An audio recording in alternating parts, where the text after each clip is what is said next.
Virtual Boys and Girls Club. My name is Miss Christina and I am the drama and acting teacher for Virtual BGCMC. And I wanted to show you around my self-tape audition studio today. So first thing I wanted to do was show you around the equipment and materials that I typically use to film an audition in my own home. I use my phone as a recording device, and if you have a camera, that's also really great. They both have good quality. I have an iPhone, so I just record myself on my own phone. Now what I thought I'd do is kind of vlog style show you around. So first of all, you can probably tell this big blue background is because you don't want to film in front of anything that's too distracting. And so typically you're gonna wanna try and have like a plain background. I think blue is nice. It also, if you come around with me to the other side, is gray.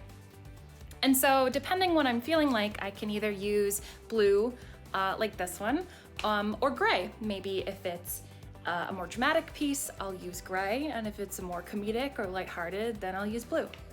I'm also getting a lot of good light right on me, as you can see. This is where I'm standing, and this is my blue background. What I'm looking at is this.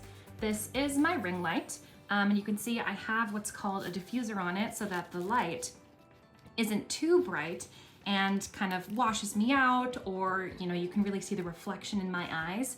And what's great about my ring light is that you see here, I can put my phone in it. And I have the phone stand set up so that I can use it where it's adjustable, and that it's also going to hold my phone long ways, horizontally. You never want to record an audition vertically like this. It's always best to turn your phone and hold it this way, horizontally. What's also great about my ring light is that if you can see this thing right here is a mic. This part plugs into my phone, like where you would typically charge it, so that it looks like this as I'm looking at it here. And then this picks up me, it's very close to me, so it drowns out a lot of background noise. I live in an apartment, so I do have neighbors, and I do see people right there walk back and forth all day, or airplanes are very noisy, and so a mic, if you have one, is very helpful for sound. So for me, I like the light that I'm getting right now. I think you could see in the earlier part of the video that behind me I have a window, so a little bit of natural light is coming this way. You never want the natural light to be behind you, because then it can make you look like you're in a shadow, and then nobody would be able to see you very well. I also have a light turned on over here and a small light in the corner over here so that I'm getting it from all angles, instead of just one right on me. Then it might look kind of like a spotlight. Then I wanted to go over a couple do's and don'ts about self-taping. So as you can see, my eyes are going back and forth and back and forth. That's because right here is the camera and I'm looking directly into it right here. But now I'm looking at myself and it doesn't look like it's that much of a difference, but when you're recording a scene or a monologue, you're usually talking to another person, right? So even though I'm in my own home, I kind of have to play pretend as if right here is the person I'm talking to. And in reality, what I'm looking at is like the side of my ring light right here. But if I move a little bit over here, right here, there could be a second person, but typically you don't want to look directly into the camera right here, and you don't really want to look at yourself because it might mess you up. I know it messes me up to see what I'm doing. Eye lines you definitely want to watch out for, as well as framing. And framing means this little box that I'm in right here, it looks like I'm in the center of it, right? That's most likely a really good place to stand when you're auditioning. I have range of movement here, because if I was over here when I did my audition, you can't really see me, right? I'm speaking words and I'm talking to other people, and I'm acting, and people want to be able to see you act. And if I'm over here,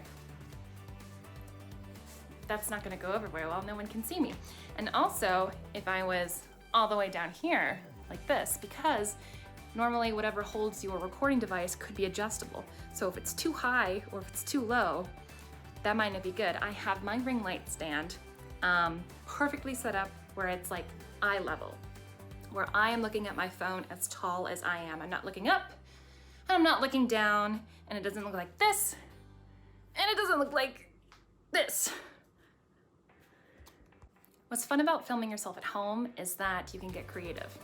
In an in-person audition, you might just walk in, say hi, start, stand on a certain line, and then leave, right? But because I'm filming myself, I kind of get to play director as well. So I could choose to enter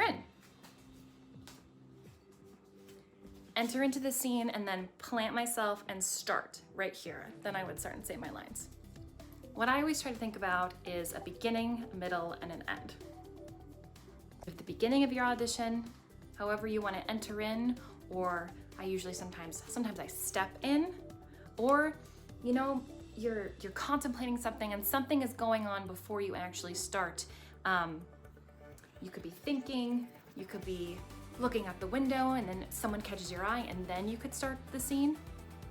That could be your beginning, and then the middle, which would be the scene, and then I like to just button it. And what I mean by button it is just a little moment to myself after I finish the audition. Sometimes adds like an extra punch. So, you know, I just had a fight with my mom. That's what the audition is, let's say. And I have no more lines to say. I would create a moment that was specific to my character. So the daughter, let's say I want to go to a specific college, and she doesn't think that that's right for me. Then I think about that, and I think about how that makes me feel, and I have a moment to myself. Even if that other person might still be in the room, I have a moment to myself. And then maybe I choose to walk out, or maybe I just choose to give her one more look. You know, something like that, where I have a clear beginning, a middle, and an end.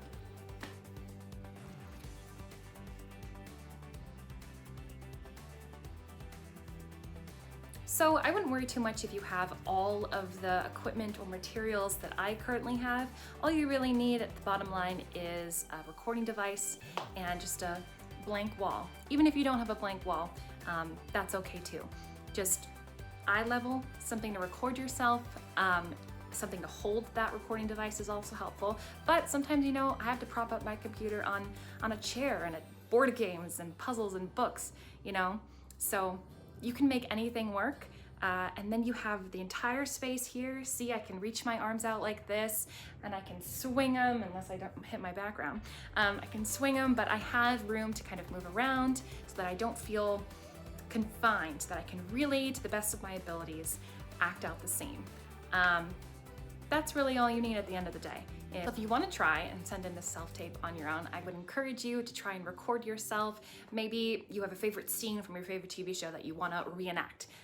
You would just have somebody else stand off camera, maybe like to the side over here or over here, and they would say the opposite lines that your character would want to say.